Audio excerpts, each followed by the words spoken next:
ভোরের ঢাকা কুয়াশায় ঘেরা রাজধানীর চিত্রই বলে দেয় ১.৫ কোটি মানুষের ব্যস্ত নগরীতেও পড়তে শুরু করেছে শীত। হাড় কাঁপানো ঠান্ডায় চালাতে হবে নিত্যদিনের কাজ, তারপরও শীতকে বরণ করতে প্রস্তুত নগরবাসী। টাটকা শাকসবজি, খেজুরের রস, মিষ্টি, তারপরে পিঠা পার্বণ পাওয়া যায়।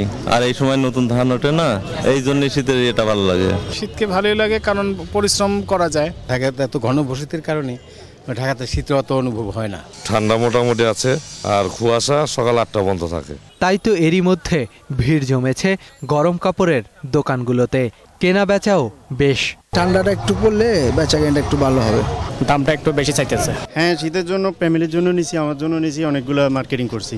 আর লেপ তোশকের দোকানিরা তো পুরোদমেই ব্যস্ত শীতের আয়োজন নিয়ে।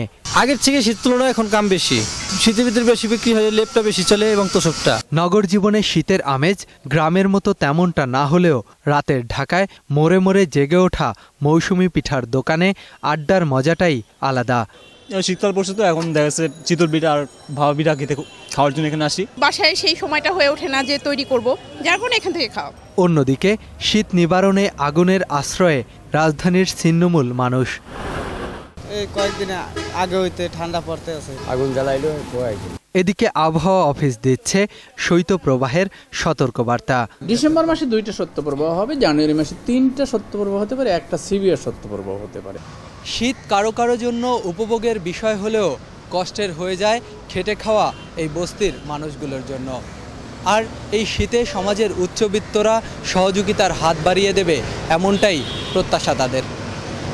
মাইনুল ইসলাম, 21 টেলিভিশন, ঢাকা।